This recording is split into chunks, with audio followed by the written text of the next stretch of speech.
Hello everyone, CK here from Homeland Creation. We are now in Colony Sky Lounge together with a special guest and one of my good friends. Today we invited Datuk Charlie to share with us his insight and also the thoughts for property sectors. And I was so amazed with your experience. So Datuk Charlie, do you mind to share with us your career? How do you start in the property development? Well, basically I started as a quantity surveyor. So involved in construction, involved in pricing, involved in costing. And after about 18 years, I decided to have a switch. So then I became a contractor. And subsequently, after 2 years, I find that it's better to go to the other side of the fence, which is more empowering. And I became a developer. So I have been in development since 1997 until now. And it's a good experience for so many years, learned a lot. And subsequently, I also have this passion, develop products, and also to see the happiness in our customers so that they enjoy their homes and they value their investments. So it's actually a good profession to be as a developer. So what is your current involvement and capacity in the sector? Well, currently I am also involved in several developments. One of them is actually a township in Johor Bahru called Bandar Sri Alam, together with Land. And we have developed over 3,800 acres of land. The other one is we are developing a very big complex in Jalan Yap Kwan Sing, which is actually in the middle of CBD area, and it's just opposite the Twin Tower. These are 3 towers of about 57 story, residential, and with a bit of a commercial component. So I'm a director in the company, and I've been involved from the very beginning right up to the end. I also heard that Dato not only in property development, now you're also one of the director in the listed construction company, right? Well, I was invited to be an independent director of a construction company. At that time, they were ready for listing in the second board. ACE market, but subsequently they then got upgraded to become the main board, public listed. My experience in construction has been from the early days as a quantity surveyor and then also in the construction company. And when I was in Land also, I was heading a construction arm for the developer. Eventually all this experience really come to use. They also like my legal background too. If there is any construction dispute, I can advise them accordingly. So I became quite a useful member of the construction company. And it complements property development. Which were the memorable projects that you were involved with? Well, as a construction company, we are basically looked into producing the best quality, using the best materials and the best workmanship. And it's always the long run, better to engage a good contractor. Reason is because purchasers are now more discerning and they are actually on the lookout for defects. And a lot of developers got into trouble because if their contractors are no good and defects are plenty, a lot of headaches and a lot of post vacant possession problems. So it's good to have a good contractor, and once the building is well done, then of course you will get repeat customers and your reputation becomes better. Understand. Of course, come COVID in 2019 and for 3 years, the property market was actually very badly hit. And a lot of developers have actually scaled back and stopped production. Secondly, also because it's very difficult to get workers. And all the construction workers, especially the foreign workers, they went back home and never came back again. So because of the shortage of workers, you will find that delays have happened. And that has also given rise to a lot of LED issues. So Dato, nevertheless, are property still among the safest investment vehicles? I mean, compared with all the investment tools in the market. Well, property is a long-term investment. And we all know that property goes in a cycle. In the early days, we talk about 5-year cycle. But now, of course, it is about 6 to 7 years. Now, if we have the holding power and we are able to ride through these cycles, then there is always an upside. And in terms of long-term investments, property market will never lose its value. And it's good to start investing within your means, within your capacity, and then subsequently when the time comes for you to sell high, that is the time you actually enjoy your returns and your yields. I see. So to the audience, Datuk, what's an ideal portfolio composition in terms of allocating funds to the property investment? It doesn't have to be specific.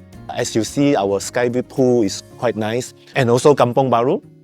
A lot of foreigners, they like to stay here to experience the Malay lifestyle. This area, put it this way, is more for investments and then eventually for short-term rentals. Yes. Otherwise, the investors will not be able to recover because the sale price is going to be stagnant at least for the next 3 to 4 years. So in order to ensure that they have income to pay their installments, income to pay their bills, income to pay their service charges, then they must let it out on short-term accommodation. If you are a long-term property investors, we will always like you to buy some landed properties. Though landed properties does not have immediate use because the rentals are not very good because it's more on the upside of the property values. So if you can keep it for say about 5 to 10 years, then the chances is that you will get your 30, 40, 50% yield. And some even double the value in a matter of 10 years. You also would like to have some what they call recurring income. So for rentals, so that you can actually help to pay some of your financing installments. Then high-rise is actually very important. But choose your locations and places where they can fetch better use. That is the place you buy. Don't invest too much in the suburbs, especially high-rise. Buy some in the CBD areas. So to the foreign investor, especially like Southeast Asia now, people look at Malaysia, Singapore, and even some of the countries like Thailand. So compared with those countries, Datuk, how do you see the challenge and also the opportunity which is can invest in Malaysia? Like what you say, the city center like KLCC area? If you look at the market in Southeast Asia especially, most of the countries do not allow foreigners to own landed properties. And even they have a lot of restriction in owning other types of properties too. Number two, most of the countries, the properties have actually increased in pricing and they are not cheap. You go to Singapore, you go to Hong Kong, you go to Thailand, they are actually very expensive. Malaysia is still one of the cheapest property, pricing. So it's always good to look at Malaysia. And Malaysia actually is multicultural, diversity, and it's one of the lower cost of living. So why not for the sake of living, especially for retirees? That's why we find that the Malaysia Second Home program is actually very important for the property markets in Malaysia. Because a lot of investors who are actually looking to set up homes in Malaysia, they would want to have the ease of going in and out. They would want to have long-term residences. And they also want to have some perks and some incentives. So Malaysia Second Home in the past have actually offered very good opportunities. Malaysia actually has a lot of commodities and resources. There will be a strong demand for assets. And secondly is that Malaysians are very prone to savings. And I think all Malaysians have savings. And they would like to look for some investment instruments so that they can make their money grow. So property is always a very good long-term investments and good yielding. And you will never get zero value for your properties. There will always be values. So, Datuk, can you recall how do you have this working collaboration with Homeland? How has the relationship evolved along the years? Well, throughout my 45 years of experience in the construction industry and development industry, I've made a lot of friends. And a lot of friends were developers. And I've met one of the developers who actually has service residences, which is now matured, and they want to actually divest it. But in order to divest the whole building, it will take time. So they decided to actually sell it because they have titles for individual units. So I actually met up with a colleague of mine in the past in the marketing, and they introduced me to Homeland. I see. And based on the reputation of Homeland, which are very innovative, they are also involved in management of properties. So Homeland actually offers a holistic approach. And at the same time, they also have very good relationship with their buyers and maintain a strong long-term relationship in looking after them. So because of that reputation, I introduced them to the developer friends who wanted to, what you call, market. And that was the beginning of our relationship. I see. Datuk, what is your advice to the developer towards the modern home in Malaysian market? Well, basically, modern home and residential buildings is functional buildings, not what you call iconic. Yeah. So you don't need to do what you call like a transformer building. And then it looks good from outside, but inside very unfunctional. Within the building itself, it must have its functional use. And at the same time, it becomes what you call a place where they can relax. And you'll notice that now homes which are built in high rises, they are actually good for going back to rest, to sleep, and to what you call enjoy some private time. But in terms of facilities and in terms of entertainment, they actually got a lot of public or common spaces which is developed within the high-rise itself. So we find that it is good that a lot of design now has actually put a lot of emphasis on the gym, the sky lounge, the sky pools, and even multi-purpose, what do you call, games room. And you don't have to spend too much time in your unit. You actually can enjoy co-living space, and that is where they interact with the other community within the residences itself. And modern homes are also now getting more compact to a certain extent, easier to manage. Number two is that whenever they want to use certain space, they can convert it and it can have multiple use. They can be a living room, at the same time it can also change it into a dining by just flipping some of the furnishing. And a lot of modern designs have actually included this compact, foldable designs which you can find in China, you can find in Korea, find in Japan. And we are actually moving towards that. Lastly, of course, there is also a yearn to have 2-bedroom apartments. Single bedroom or studio units are good for young couples or singles who would like to stay in their own unit.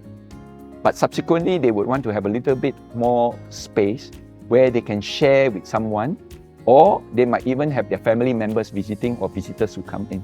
So a 2-bedroom is going to be very popular, especially in Malaysia. Single bedroom will still be needed, but more for liquidity also, so that if they decide to upgrade, they can easily sell off their single bedroom because it's smaller and cheaper. Yes. And people will find that that could be a starter home. Datuk, take us through a virtual day with you. Is it always a busy, hectic, or do you have any time to pace yourself? Well, I am now involved in a lot of meetings and also in a lot of sharing.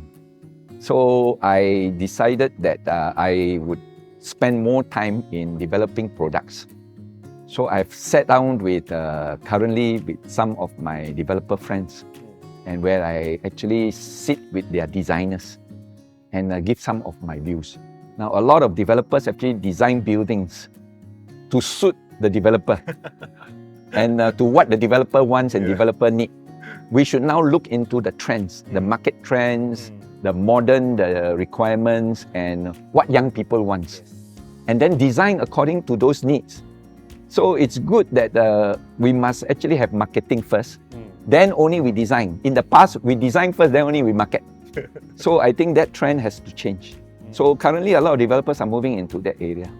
And some of the sharing, I do it with the university. I'm now very much involved in a master program where I teach young personnel within the development industry.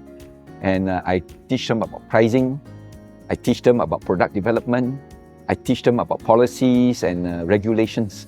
So these are some of my, what do you call, forte. Apart from that, I'm also involved very much in my legal work.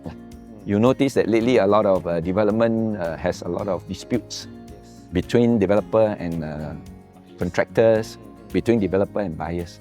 So I look into the law, I look into scenarios and see how to actually either change the law or try to find a way out through the courts. So I become an advisor to a lot of developers. So this is the time when I have meetings with them, but most of the time I try not to go to their office. I do on Zooms. How should investors avoid over-leveraging themselves? Actually talking about people who have the funds, people who can afford, and people who have the capacity.